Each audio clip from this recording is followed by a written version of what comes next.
ॐ ज्ञानतिमिरन्धस्य ज्ञानाञ्जनशलाकया चक्षुरुन्मिलितं येन तस्मै श्रीगुरवे नमः। श्रीचैतन्यमनोभीष्टं स्थापितं येन भूतले स्वयं रूप कदा मह्यं ददाति स्वपदान्तिकं।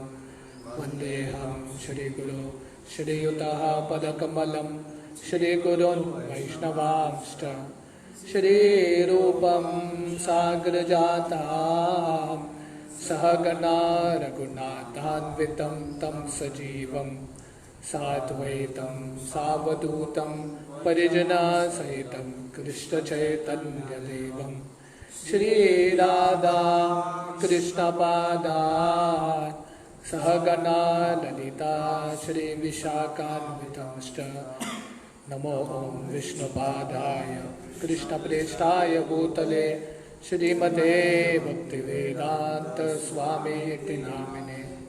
नमस्ते सरस्वती देवे गौरवाणी प्रचारिणे निर्विशेष शून्यवादी पाश्चात्यदेशतारिणे वंशाकल्पतरुभ्यश्च कृपा सिन्धुभ्येव च पतितानां पावनेभ्यो वैष्णवेभ्यो नमो नमः।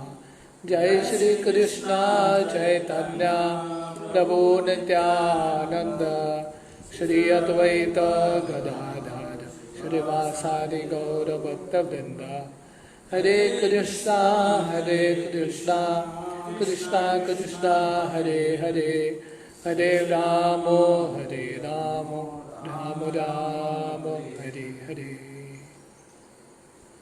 हरे कृष्णा। टेक्स्ट 5। अतो विहायेमं अमुं च लोकं विमर्शितो हेयतया पुरुषात् कृष्णाङ्घ्रिसेवाम् अधिमन्यमान उपाविशत् प्रायम् Amartya नद्याम्। Translation. Maharaj Parikshit sat down firmly on the banks of the Ganges to concentrate his mind in Krishna consciousness, rejecting all other practice of self-realization, because transcendental loving service to Krishna is the greatest achievement superseding all other methods. तो यहाँ पे सुत गोस्वामी वर्णन कर रहे हैं कि जब परीक्षित को ये समाचार मिलता है कि उनकी 7 दिन में मृत्यु होगी, तब परीक्षित उनका राज्य छोड़ के गंगा के तट पे बैठ जाते हैं। बहुत फर्मली, दृढ़ता से बैठ जाते हैं और उनका जो ध्यान है कृष्ण पे केंद्रित करते हैं। कृष्णांग्रि सेवाम अधिमन्यमान, उनका जो मन है कृष्ण के चरण कमल में, कृष्ण के सेवा में फोकस करते हैं, केंद्रित करते हैं। क्योंकि परीक्षित को पता है कि भगवान कृष्ण का जो सेवा है बाकी मार्गों से बहुत ज़्यादा श्रेष्ठ है। ज्ञान मार्ग, कर्म मार्ग से भी बहुत ज़्यादा श्रेष्ठ भक्ति का मार्ग है। इसलिए परीक्षित कृष्ण पे फोकस करते हैं, कृष्ण पे केंद्र करते हैं और गंगा के तट पे दृढ़ता से बैठ जाते हैं। Purport. For a devotee like Maharaj Parikshit, none of the material planets, even the topmost Brahmaloka, is as desirable as Goloka Vrindavan, the abode of Lord Shri Krishna, the primeval Lord and original personality of Godhead. तो महाराज परीक्षित के लिए, जैसे महान भक्तों के लिए, उनका इच्छा है गोलोक वृंदावन की प्राप्ति करना। उनको ये भौतिक दुनिया के ब्रह्मलोक की भी आकांक्षा नहीं है। उनका जो गति है पूरे तरह से भगवान के गोलोक वृंदावन में फिक्स्ड है। This earth is one of the innumerable material planets within the universe and there are innumerable universes also within the compass of the महत्तत्व। ये जो धरती है ये ब्रह्मांड का छोटा सा एक ग्रह है, प्लैनेट है। ऐसे अनेक सारे ब्रह्मांड हैं। धरती इतना छोटा है, सबसे छोटा है ये ब्रह्मांड में, और अनेक सारे ब्रह्मांड हैं। कितने ब्रह्मांड है गिनती नहीं कर सकते, उतने सारे ब्रह्मांड है। और ये सब महतत्व का भाग बनता है, ये सब ब्रह्मांड। The devotees are told by the Lord and his representatives, the spiritual masters or acharyas, that not one of the planets within the innumerable universes is suitable for the residential purposes of a devotee. इसलिए कृष्ण गीता में और हमारे बहुत सारे आचार्य महान संत बताते हैं कि ये भौतिक दुनिया के कौन से भी ब्रह्मांड में, कौन से भी लोक में जाने के लिए हमको इच्छा नहीं होना चाहिए। भक्त का इच्छा क्या है? एक ही इच्छा है, कृष्ण की सेवा में, कृष्ण के धाम में जाना। The devotee always desires to go back home, back to Godhead, just to become one of the associates of the Lord in the capacity of servitor, friend, parent or conjugal lover of the Lord, either in one of the innumerable Vaikuntha planets or in Goloka Vrindavan, the planet of Lord Shri Krishna. तो भक्त का इच्छा क्या है? भक्त का इच्छा ये भौतिक दुनिया में नहीं रुकना है, पर भगवत धाम जाना है। पर भगवत धाम क्यों जाना है? अपने स्वार्थ के लिए नहीं, कष्ट से मुक्त होने के लिए नहीं, भगवान का सेवा करने के लिए। ये 5 अलग अलग रस में, 5 में से एक रस में, शांत रस, दास्य रस, सत्य रस, वात्सल्य रस, माधुर्य रस। तो भक्त का इच्छा है हमेशा भगवान का सेवा करने के लिए, इसलिए भक्त इच्छा करते हैं वैकुंठ लोक में नहीं तो गोलोक वृंदावन में ही मुझे पहुंचना है। All these planets are eternally situated in the spiritual sky, the Paravyoma, which is on the other side of the causal ocean, within the Mahatattva. तो ये सब जो वैकुंठ लोक है, गोलोक वृंदावन है, कहाँ पे है? विरजा नदी के उस पार। तो वर्णन आता है ये भौतिक दुनिया महतत्व के सराउंडिंग में, इर्द गिर्द में विरजा नदी बहता है, उसको कॉजल ओशन, कारण सागर भी बोलते हैं। तो कारण सागर के आगे वैकुंठ लोक है। तो भक्त का इच्छा है ये विरजा नदी, कारण सागर को पार करके स्पिरिचुअल स्काई, वहाँ पे भी आकाश है, जैसे यहाँ पे आकाश है, बहुत सारे लोक हैं, तारे हैं, वहाँ पे भी आकाश है, पर वो आकाश को क्या बोलते हैं? परव्योम, स्पिरिचुअल स्काई। तो वहाँ पे जाना है मुझे। महाराज Parikshit was already aware of all this information due to his accumulated piety and birth in a high family of devotees Vaishnavas, and thus he was not at all interested in material planets. तो महाराज परीक्षित को ये सब ज्ञान already था, क्योंकि उनका जन्म वैष्णव परिवार में हुआ था, वो भी वैष्णव थे, इसलिए उनको भौतिक दुनिया में किधर भी जाने का इच्छा नहीं था। स्वर्ग में नहीं, ब्रह्मलोक में नहीं, कहीं पे जाने का उनका इच्छा नहीं था। उनका इच्छा एक ही था, परम धाम, ये जो सबसे ऊंचा धाम है भगवत धाम, वो प्राप्त करने का इच्छा था। Modern scientist are very eager to reach the moon by material arrangements, but they can not conceive of the highest planet of this universe. तो आधुनिक जो वैज्ञानिक हैं उनका बहुत इच्छा रहता है चंद्र पे जाके आना है, पर उनको पता नहीं है कि चंद्र से कहीं ज़्यादा श्रेष्ठ है गोलोक वृंदावन। तो वहाँ पे पहुँचना चाहिए। चंद्र में जाके क्या मिलेगा? थोड़ा बहुत आनंद मिलेगा, पर वहाँ पे इटर्नल लाइफ नहीं है, शाश्वत जीवन नहीं है। तो सबको इच्छा होना चाहिए, सबका इच्छा है अलग अलग देश घूमने का, नया स्थान देखने का, नया ग्रह पे जाने का। तो वो सबसे बड़ा इच्छा क्या होना चाहिए हमारा? वैकुंठ धाम या गोलोक वृंदावन की प्राप्ति करना। But a devotee like Maharaj Parikshit does not care a fig for the moon or for that matter any of the material planets. तो आधुनिक वैज्ञानिकों को बहुत इच्छा है चंद्र पे जाना, मार्स पे जाना, ये सब जगह पे जाना, पर महाराज परीक्षित के लिए जैसे भक्तों के लिए चंद्र, सूर्य, स्वर्गलोक, इनको फर्क ही नहीं पड़ा, इनके बारे में सोचते भी नहीं है वो लोग। उनका लक्ष्य एक ही है, भगवत धाम। तो वो फोकस्ड ही, जैसे महाराज परीक्षित यहाँ पे दृढ़ता से बैठते हैं।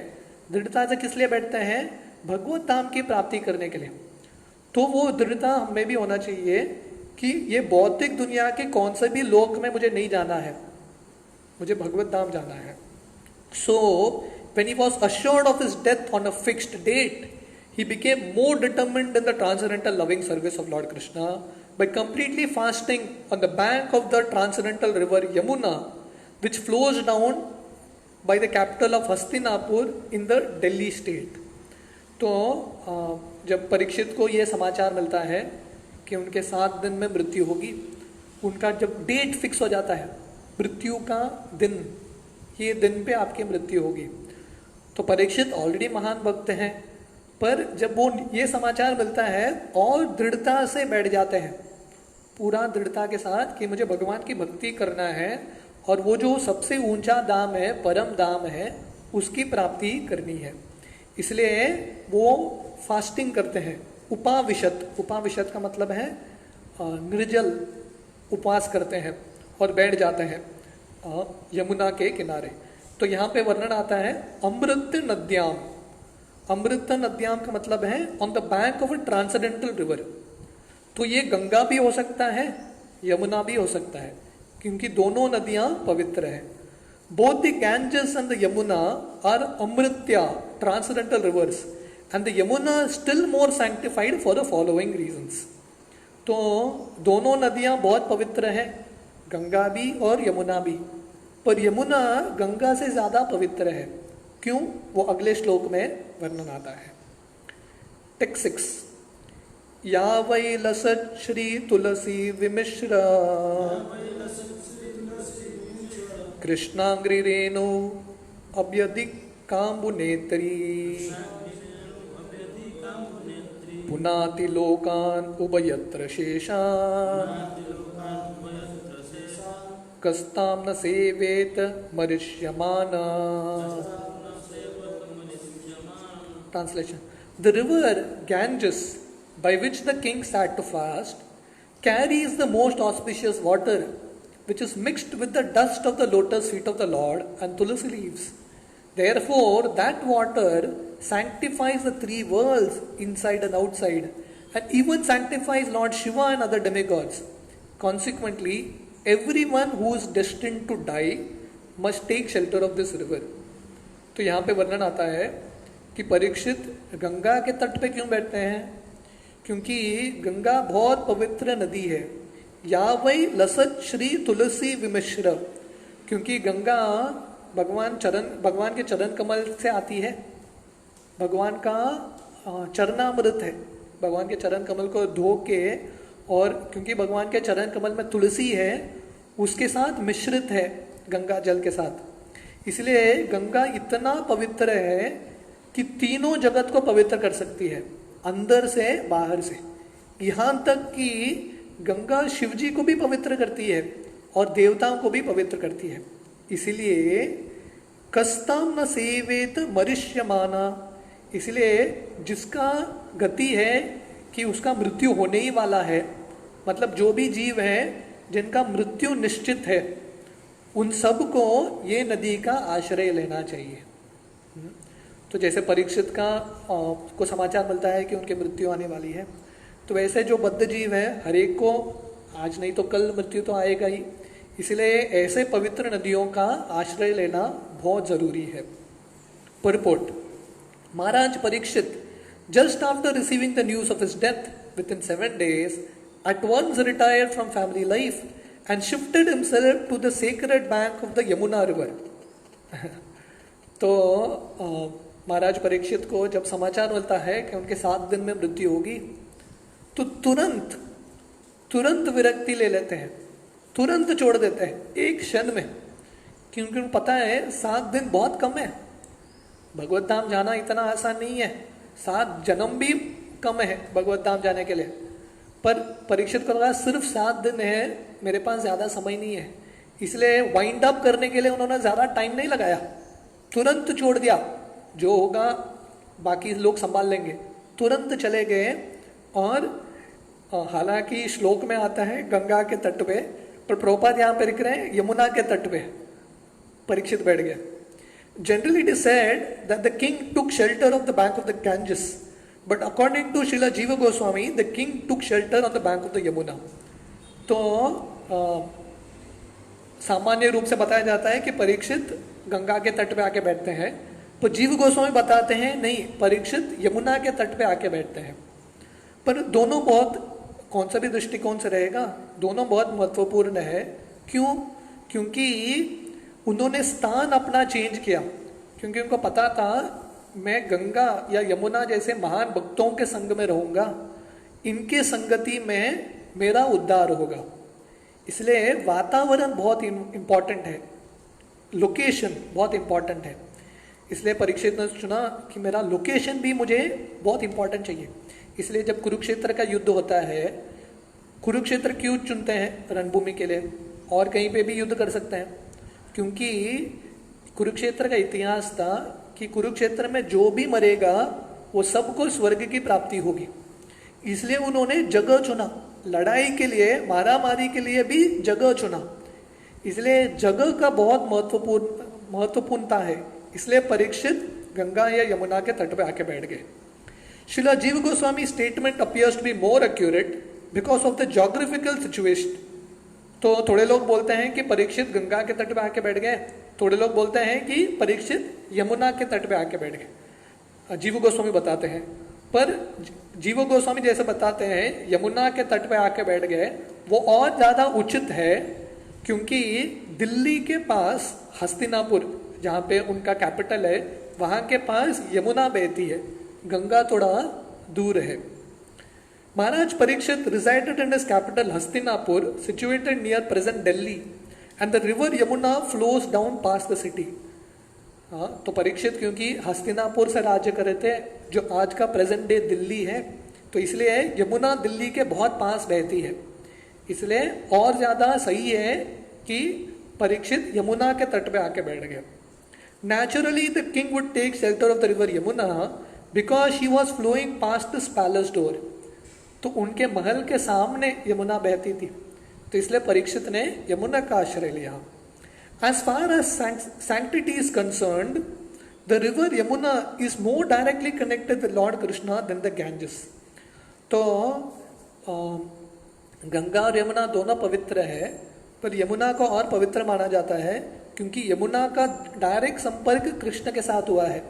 कृष्ण का चरण कमल, कृष्ण हमेशा जाके स्नान करते थे और लीला करते थे यमुना में। The Lord sanctifies the Yamuna river from the beginning of his transcendental pastimes in the world.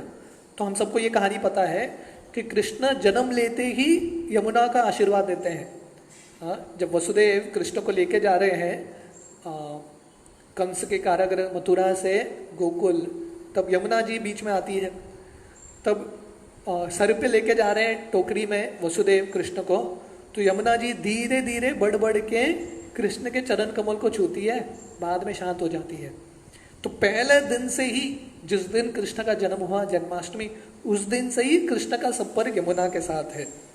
While his father Vasudev was crossing the Yamuna with the baby Lord Krishna for a safe place at Gokul on the other bank of the river from Mathura, the Lord fell down in the river and by the dust of his lotus feet the river at once became sanctified. तो ये और एक कहानी है कि जब वसुदेव लेके जाते हैं, कृष्ण गिर जाते हैं टोकरी से यमुना नदी में, और वसुदेव बहुत मुश्किल से कृष्ण को पकड़ते हैं। क्यों? क्योंकि कृष्ण का इच्छा था मुझे यमुना को आशीर्वाद देना है, मेरे चरण कमल को स्पर्श करना यमुना के साथ। It is specially mentioned herein that Maharaj Parikshit took shelter of that particular river which is beautifully flowing, carrying the dust of the lotus feet of Lord Krishna which is mixed with tulsi leaves. तो ये श्लोक में गंगा का भी वर्णन नहीं आ रहा है, यमुना का भी वर्णन नहीं आ रहा है। ये श्लोक में वर्णन क्या आ रहा है कि परीक्षित ने वो नदी का आश्रय लिया जिसमें बहुत सुंदर तरीके से बहती है और जिसमें कृष्ण के चरण कमल और तुलसी मिश्रित जो जल है उसका उसके साथ जो मिश्रण हुआ है जल का, वो नदी का आश्रय लिया परीक्षित ने। तो गंगा भी सही है और यमुना भी सही है। Lord Krishna's lotus feet are always besmeared with the tulsi leaves, and thus as soon as his lotus feet contact the river of the Ganges and the Yamuna, the rivers at once become sanctified. तो क्योंकि गंगा और यमुना दोनों का संपर्क कृष्ण के चरण कमल के साथ आता है, कृष्ण के चरण कमल में जो अर्पित तुलसी के साथ आता है, इसलिए दोनों नदियां पवित्र है। The Lord however contacted the river Yamuna more than the Ganges. पर आप हिस्ट्री देखेंगे, इतिहास देखेंगे, कृष्ण का संपर्क यमुना के साथ ज्यादा हुआ है भगवान का, गंगा के साथ उतना नहीं। According to Varaha Puran, as quoted by Srila Jiva Goswami, there is no difference between the waters of Ganges and the Yamuna. But when the water of the Ganges is sanctified 100 times, it is called Yamuna. तो वराह पुराण के अनुसार जो जीव Goswami coat करते हैं, गंगा और यमुना पानी में फर्क नहीं है, पर जब गंगा जल को 100 गुना ज्यादा उसका शक्ति बढ़ता है, उसका जो पुण्यता और शुद्धता बढ़ता है, वो यमुना बनता है. Similarly, it is said in the scriptures that 1000 names of Vishnu are equal to one name of Ram. तो वैसे ही ग्रंथों में वर्णन आता है कि विष्णु के 1000 नाम एक राम नाम के तुल्य है. एक बार राम बोलेंगे मतलब विष्णु सहस्र नाम का पाठ हो गया, 1000 विष्णु के नाम बोल दिए. And 3 names of Ram are equal to one name of Krishna. पर कृष्ण का नाम इतना शुद्ध है, इतना शक्तिशाली है कि एक कृष्ण बोलने से 3 राम नाम का फल मिलता है, मतलब 3000 विष्णु नाम का फल मिलता है एक बार कृष्ण बोलने से. तो हम काउंट कर सकते हैं हमारे महामंत्र में कितने कृष्ण हैं और कितने राम हैं. तो हालांकि विष्णु कृष्ण राम दोनों भगवान ही है, विष्णु तत्व ही है, फिर भी थोड़ा बहुत फर्क है. इसको अचिंत्य भेद अभेद तत्व बोलते हैं. साइमल्टेनियसली वन एंड डिफरेंट, एक भी है अभिन्न भी है. तो वैसे गंगा यमुना दोनों पवित्र हैं, फिर भी यमुना को और श्रेष्ठ माना जाता है. इसलिए जब कृष्ण आके यमुना में लीला करते हैं तब गंगा जी को बुरा लगता है. तो गंगा जी भगवान से आके प्रार्थना करती है, आपने यमुना के साथ इतना क्रीड़ा किया, मेरे साथ कुछ किया ही नहीं. तो कृष्ण बोलते हैं, कलयुग में मैं चैतन्य महाप्रभु के रूप में आऊँगा और आपके तट पे जन्म लूँगा, नवदीप गंगा के तट पे, और गंगा में बहुत सारा लीला करूँगा. तो उसके बाद गंगा भी पवित्र हो जाता है. गंगा के तट पे नवदीप है और यमुना के तट पे वृंदावन है. तो इसलिए परीक्षित जाके गंगा या अकॉर्डिंग टू जीव गोस्वामी यमुना के तट पे आश्रय लेते हैं. टेक्स्ट 7. इति व्यवचिद्या स पांडेव्य प्रायोपविशं प्रति विष्णुपद्याम् ददो मुकुंदांग्रि अनन्य भावो मुनिव्रतो मुक्त समस्त संग. Thus the king, the worthy descendant of the Pandavas, decided once and for all and sat on the Ganges bank to fast until death and give himself up to the lotus feet of Lord Krishna, who alone is able to award liberation. So freeing himself from all kinds of associations and attachments, he accepted the vows of a sage.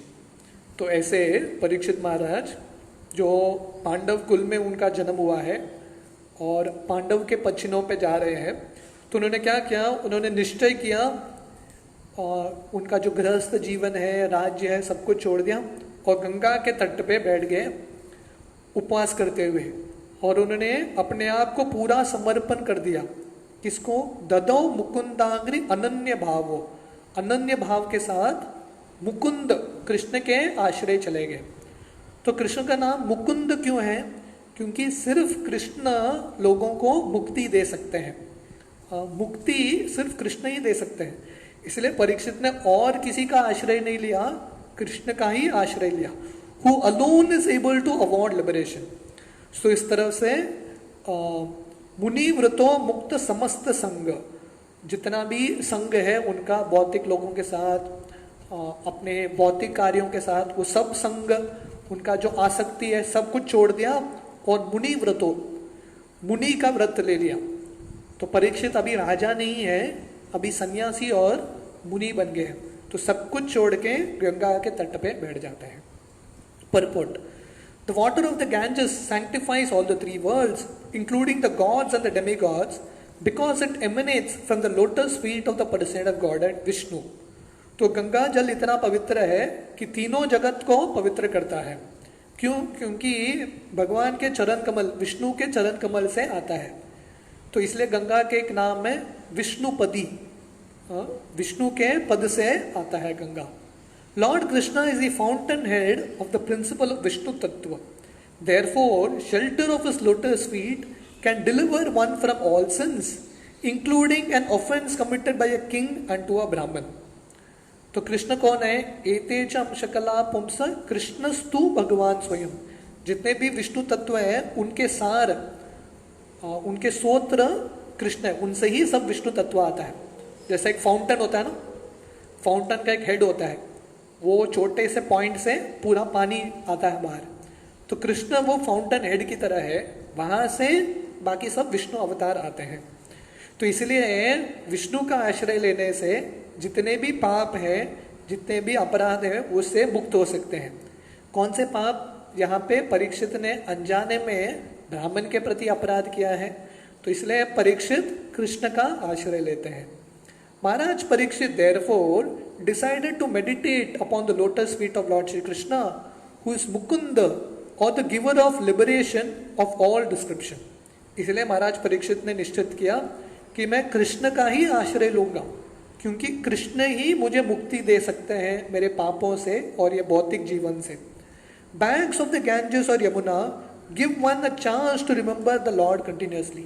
इसलिए पहले जमाने में जो भी साधु संत होते थे, वो पवित्र नदियों के तट पे उनका आश्रम हुआ करता था, गंगा के और यमुना के तट पे। अब अभी भी जाएंगे, हरिद्वार जाएंगे, ऋषिकेश जाएंगे, इतने सारे आश्रम हैं, इतने सारे साधु संतों का आश्रम है, क्योंकि ये नदियों के तट पे बैठने से बहुत आसानी से कृष्ण का स्मरण हो सकता है। तो ये सब बहुत इंपॉर्टेंट इम्पेटस है। भगवान के पार्षद हैं। जैसे तुलसी जप करने का एक सुंदर तरीका है, तुलसी के सामने करो, क्योंकि तुलसी भगवान के महान भक्त है। वहां पे बैठने से ही भक्ति आ जाता है ऑटोमेटिकली। जैसे भक्ति विनोद ठाकुर उनके गीत में बोलते हैं, तुलसी को देखते ही मेरे अंदर भक्ति का भावना उठता है। तो वैसे ही ये पवित्र नदियों को देख के, उनके संग में बैठ के ऑटोमेटिकली स्वाभाविक रूप से भक्ति आता है। महाराज Parikshit freed himself from all sorts of material association and meditated upon the lotus feet of Lord Krishna, and that is the way of liberation। तो किसी को मुक्ति चाहिए तो परीक्षित महाराज के पच्चीनों पे जाना पड़ेगा। क्या करना पड़ेगा? मुक्त समस्त संग, जो भी संग है, बुरा संग है, उससे निकल के कृष्ण का आश्रय लेना पड़ेगा। तो यही एक ही तरीका है मुक्ति पाने का। To be free from all material association means to cease completely from committing further sins। तो कोई बोलेगा मुक्त समस्त संग का मतलब क्या है? यह भौतिक दुनिया के आसक्तियों और संग को छोड़ना है। उसका मतलब क्या है? फिर से पाप न करना। हम अगर हमने पाप किया है, कृष्ण का आश्रय लेंगे, वो पाप धुल जाएगा। भगवान बोलते हैं, हाँ, सर्वधर्मान परित्यज्य माम एकम शरणम व्रज अहम त्वाम सर्व पापेभ्यो। आपका जितना भी पाप है मैं देख लूंगा, मैं संभाल लूंगा। मोक्षयामि मा शुचः, डरने की जरूरत नहीं है। पर इसका यह भी मतलब है कि हमको और पाप नहीं करना है। तो उसका यह अर्थ है मुक्त समस्त संग। The conditions of the material world are so made that one has to commit sins willingly or unwillingly। And the best example is Maharaj Parikshit himself, who was a recognized sinless pious king। तो ये भौतिक दुनिया इतना dangerous है, इतना जटिल और कटिल जगह है, चाहते हुए या न चाहते हुए व्यक्ति पाप और अपराध कर ही बैठता है। ये भौतिक दुनिया का वातावरण ऐसा है, स्पेशली कलयुग में न चाहते हुए भी पाप हो जाता है। परीक्षित महाराज उदाहरण है उसके। इतने पुण्यवान राजा है, इतने महान भक्त हैं, पर उनके हाथ से भी अनजाने में अपराध हो गया, पाप हो गया। तो ये भौतिक दुनिया का वातावरण है। इसलिए भगवान की भक्ति करना बहुत इंपॉर्टेंट है। जो वेजिटेरियन फूड भी खाते हैं, शाकाहारी भोजन भी खाते हैं, उनके अंदर भी पाप होता है। कुछ ना कुछ कीड़े मरते हैं, कुछ ना कुछ चलता रहता है। इस जीवन में जिंदा रहने से ही पाप होते रहता है। इसलिए कृष्ण का आश्रय लेना बहुत जरूरी है। But he also became a victim of an offense, even though he was ever unwilling to commit such a mistake। तो परीक्षित ने अनजाने में पाप भी कर दिया और अपराध भी कर दिया। He was cursed also, but because he was a great devotee of the Lord, even such reverses of life became favorable। तो हालांकि परीक्षित को यह भौतिक दुनिया में रह के भौतिक दुनिया का जो वेग है उनको भी छू लिया और उन्होंने अपराध कर दिया, एक गलत कार्य कर दिया, फिर भी क्योंकि और उनको श्राप भी मिल गया, पर क्योंकि भगवान के महान भक्त हैं, भगवान ने ऐसा अरेंजमेंट किया, ये जो श्राप था उनके लिए सबसे बड़ा वरदान बन गया। The principle is that one should not willingly commit any sin in his life and should constantly remember the lotus feet of the Lord without deviation.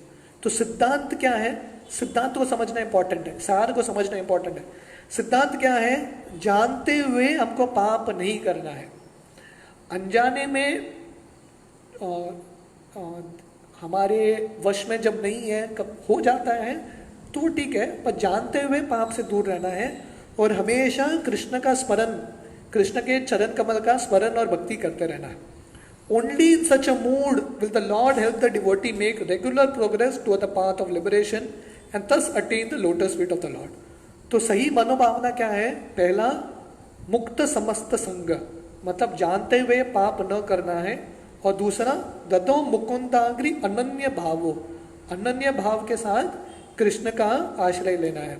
अगर ये करेंगे तो भगवान मदद करेंगे। ददामी बुद्धि योगम तम ये न माम उपयांति थे, भगवान बुद्धि देंगे ताकि हम उनके पास मुक्ति के मार्ग में कैसे आगे बढ़े। Even if there is an accidental sin committed by a devotee, the Lord saves the surrendered soul from all sins as confirmed in all the scriptures. तो अनजाने में ऐसा भक्त, अनन्य भक्त जब गलती भी करते हैं, पाप भी कर लेते हैं, भगवान ऐसे भक्तों को बचाते हैं। साधु रेव समंतव्य सम्यक व्यवसितो ही सब। तो भगवान गीता में बोलते हैं, अपीचे सुदुराचारो भजते माम अनन्य भाग साधु रेव समंतव्य सम्यक व्यवसितो ही सब। कि अनजाने में ऐसा जो भक्त है, अनन्य भावना से जो मेरा भक्ति कर रहा है, अनजाने में उसका गलती हो गया, अपराध हो गया, भगवान उसको क्षमा करते हैं। तो ये हर एक ग्रंथ में इसका वर्णन आता है। जैसे प्रभुपाद भागवतम से एक श्लोक कोट कर रहे हैं, स्वपाद मूलम भजता प्रियस्य त्यक्तानि अभावस्य हरेर परेशा विकर्म यच्छोपि तंतम कथांचित दुनोति सर्वम हृदय सन्निविष्ट। तो भगवान यहाँ पे बोल रहे हैं कि गलती से ऐसे भक्त गलत कार्य भी करते हैं, पाप भी करते हैं, उनके हृदय के सब पाप को मैं धो लेता हूं। दुनोति सर्वम हृदय सन्निविष्ट। क्यों? क्योंकि अनन्य भावना से वो मेरे भक्ति कर रहे हैं। तो इस तरह से परीक्षित सब कुछ त्याग के दृढ़ता से गंगा के तट पे बैठ जाते हैं। उनका जो संग है, आसक्ति है, सब कुछ छोड़ के और मुनि का व्रत लेते हैं। तो हम टेक्स्ट 8 से आज शाम को कंटिन्यू करेंगे। हरे कृष्ण।